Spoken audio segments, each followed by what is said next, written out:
On April 27th, 2008, Jocelyn Emily Jones made me a mom and my husband a dad.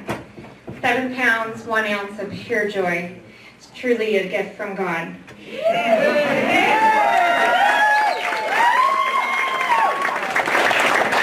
She was a happy baby. She loved her toys, especially her dolly. She would eat anything I put in front of her. She called me mom. She called my husband dad or dude. But after her first birthday, something happened, and our whole world fell apart. Jocelyn started punching herself in the head. She started pulling her hair. She would no longer eat her food, and her toys became lonely. And worst of all, she stopped calling me mom. It became our mission to find out what was going on with our daughter. 7 specialists, blood tests, MRIs, CAT scans, everything was normal.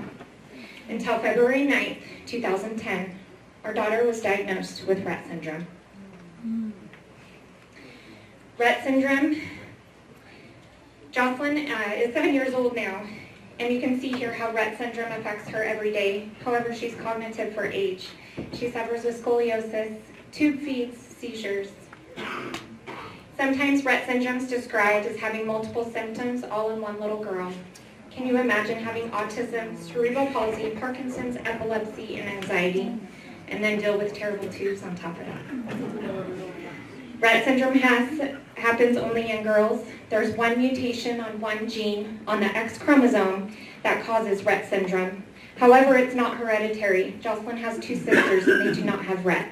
It happens at random, cannot be prevented, and it can happen to anyone. Dr. Rett found the disease in '66, but it wasn't until '99 that Dr. Zogby found the actual gene. But in 2007, Dr. Bird proved it to be reversible. What he did was genetically engineered a mouse to have Rett syndrome, and then he made it in a way to where he can turn on and off that gene. So here, this mouse that you're looking at has Rett. It won't walk. It's not using its hands. But when he turned that bad gene off, that same mouse can now walk and use its hands. So it's not degenerative, and there is hope for a cure, and there will be a cure.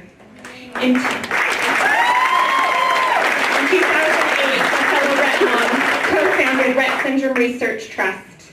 And on the scientific advisory board are the pioneers of Rett research, Dr. Bird and Dr. Zogbody. With Rett syndrome, 96% of every dollar goes directly to research. We're getting attention from scientists all over the world. To date, $34 million has been committed to research. Now, where is all this money coming from? It's not coming from government agencies. It's not coming from pharmaceutical companies. It's coming from private events, primarily held by Rett parents fighting for their daughters. When Jocelyn was diagnosed, I thought I'd never hear her call me mom again. And then I found RSRT, and I found the hope, and my doubt turned into strong faith that my daughter will be cured. Amen. And I had to do something, and so Jocelyn's Journey was created. Year-round, myself and the committee go around telling everyone about Rett syndrome and the promise for the cure. We have a big fundraising event every year in the fall. This year it's October 1st.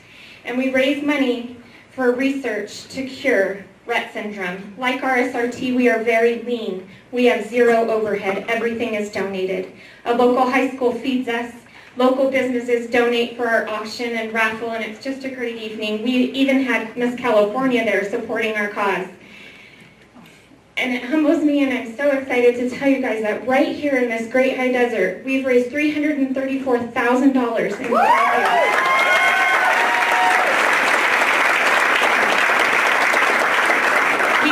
We launched the Jocelyn Journey Junior Committee. We're striving to teach our children at a very young age to attack adversity and to be difference makers. Currently, they're getting ready for their first event, Bingo Night, on April 8th. To learn more about Rett syndrome or Jocelyn's Journey, you can visit us on our website, jocelynsjourney.org, or we're also on Facebook if you guys want to give us a like. Break, not right now. Or myself or any of the committee members here tonight wearing a Jocelyn Journey shirt would love to talk to you. I thank you for your time and listening tonight and hearing about Jocelyn. I am her voice, she is my heart, and she thanks you too.